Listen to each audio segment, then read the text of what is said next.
The year is 664. Inside a cold stone abbey on the North Sea, Britain's most powerful men are locked in a tense negotiation.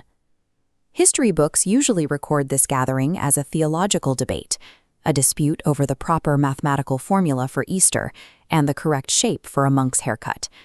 But looking at the stakes, the theology is a proxy. This is a corporate infrastructure negotiation. A fragile state is deciding which administrative operating system it will buy to run its government. On one side sits Bishop Coleman's Celtic delegation in rough wool.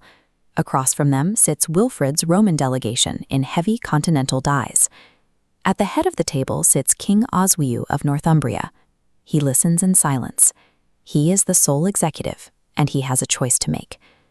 Oswiu needs to figure out which faction's administrative framework will best transition his territory from a volatile society of warring factions into a permanent, codified state. Oswiu rules Northumbria, a recently consolidated territory made up of two rival kingdoms, Bernicia and Dara. His control is tenuous at best. The local Daran nobility actively resists his authority. He is governing an oral society. Loyalty is tied to personal relationships and immediate military strength. Without written laws, long-term governance and wealth consolidation are nearly impossible. The incumbent operating system in this territory is the Celtic Church. It is the system that raised and educated Oswiu during his youth in exile and currently holds administrative power in his lands. The physical and geographic center of this incumbent system sits here, at Lindisfarne, an isolated island outpost off the coast. The Celtic model relies heavily on the personal charisma of wandering monks. They build isolated monastic outposts to preach, but they do not establish fixed territorial boundaries or permanent administrative zones. This makes the Celtic system excellent for localized missionary work, but it lacks the rigid geographical borders required to unify a fractured kingdom under a single central authority. Bishop Coleman's Celtic delegation is tethered to a remote network hub off the western coast of Scotland, the island monastery of Iona. This map illustrates the Celtic monastic structure, known as a paroukia. It functions as a decentralized mesh network.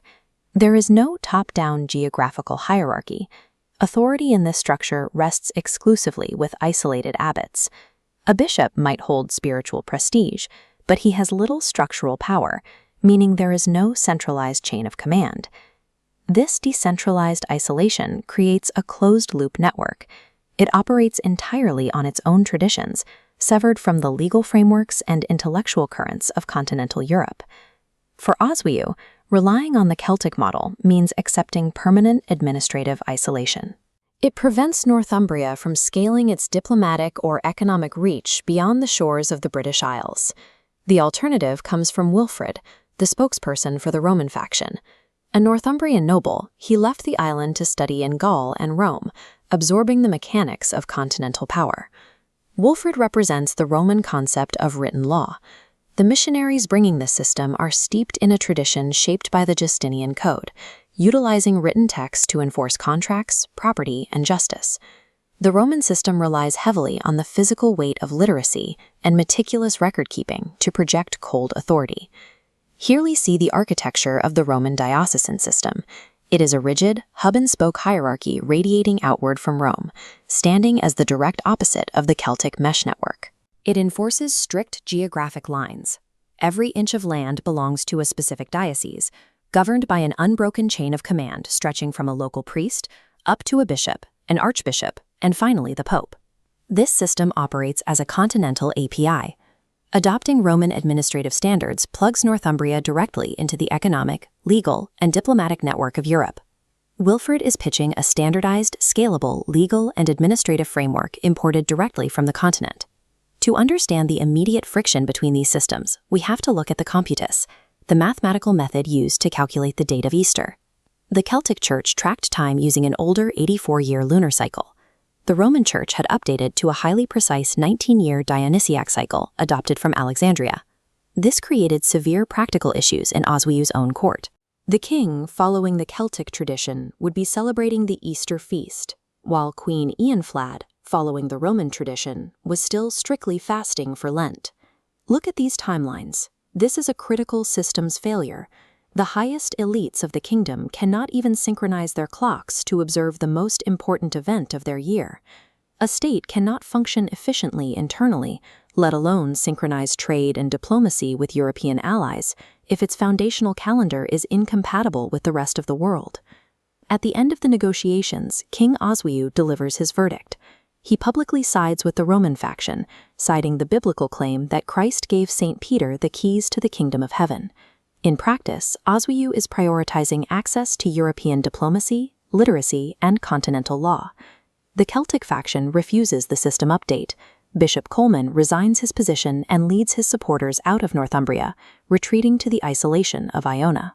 In contrast, Wilfrid is rapidly elevated to Bishop of Northumbria, carrying a mandate to install the structured rule of St. Benedict across the region's monasteries.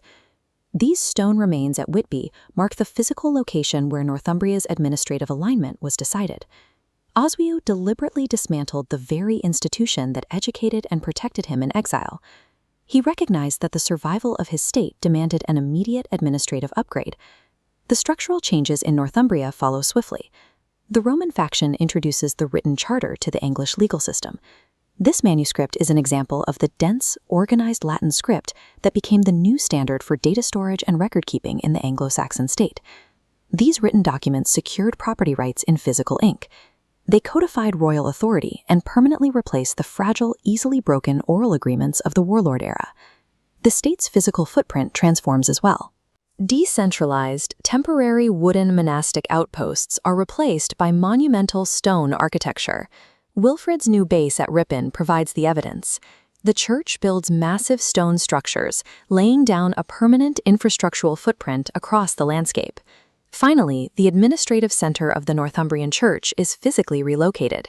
It moves away from the remote tidal island of Lindisfarne and anchors itself in the established urban hub of York.